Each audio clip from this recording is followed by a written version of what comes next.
Hello friends, Deepa की अतरंगी बातों की दुनिया में आप सबका एक बार फिर से स्वागत है। दोस्तों, एक सर्वेक्षण में यह पाया गया है कि 95% लोग अनइंटेंशनल ब्लाइंडनेस के शिकार होते हैं, जिसकी वजह से वे अपने जीवन की अनेकों संभावनाओं को खो देते हैं, अनेकों अवसरों को खो देते हैं। आज की कहानी एक सच्ची घटना पर आधारित है। किसी मल्टीनेशनल कंपनी के एक एग्जीक्यूटिव पोस्ट के लिए इंटरव्यू होना था। सारे कैंडिडेट्स को इंटरव्यू के 2 दिन पहले ही बुला लिया गया और उनके ठहरने की व्यवस्था एक अच्छे से होटल में की गई। इन 2 दिनों में वे क्या क्या करने वाले थे, इस पर गहरी नजर रखी जानी थी। 2 दिनों के बाद सारे कैंडिडेट्स को कॉन्फ्रेंस हॉल में बुलाया गया और कंपनी के सीईओ ने बताया कि वे सारे कैंडिडेट्स रिजेक्ट हो चुके हैं। अब वे सभी हैरान परेशान हो गए।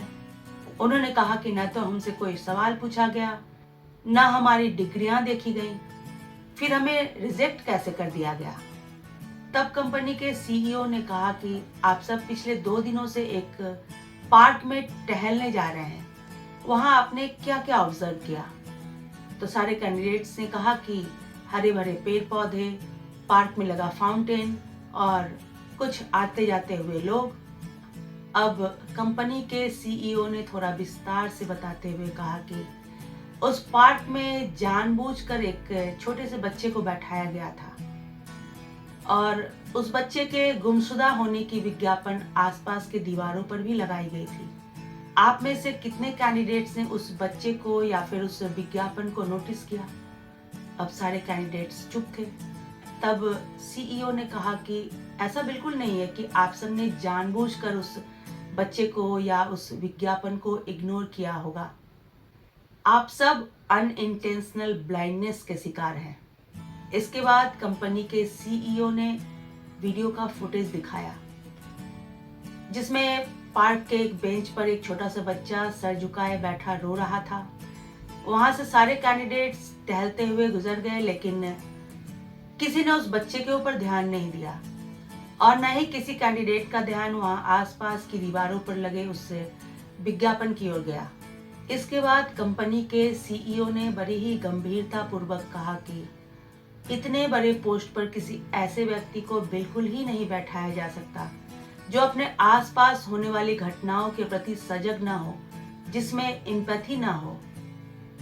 यह पोस्ट तो किसी माइंडफुल और इमोशनली इंटेलिजेंट व्यक्ति को ही दिया जा सकता है, जिसे यह अच्छी तरह मालूम हो कि अपने आसपास होने वाली घटनाओं के प्रति कैसे रिस्पॉन्ड करना है, कैसे रिएक्ट करना है और किसी व्यक्ति, वस्तु या घटना में अच्छे अवसरों को कैसे देखा जा सकता है। दोस्तों, जहाँ तक मेरा ख्याल है कि हम में से ज्यादातर लोग एक खास तरह का माइंडसेट बना लेते हैं और उसी झरोखे से पूरी दुनिया को देखते रहते हैं, या फिर यूं कह लें कि हम सब अपने नजरिए के कैद में होते हैं। शायद इसीलिए हमें सिर्फ वही चीजें दिखती हैं जो हम देखना चाहते हैं। हमें वही चीजें दिखती हैं जो हमारे अपने मतलब की होती हैं, जबकि हमारे इर्द गिर्द तो अनेकों संभावनाएं, अनेकों अवसर बिखरे पड़े हैं और हम उन्हें देख ही नहीं पाते। तो दोस्तों, इस कैद से बाहर निकलिए, अपनी सोच बदलिए, जिंदगी बदल जाएगी। कुछ ऐसी ही अतरंगी बातों के साथ मैं फिर से हाजिर होंगी। तब तक के लिए बाय बाय।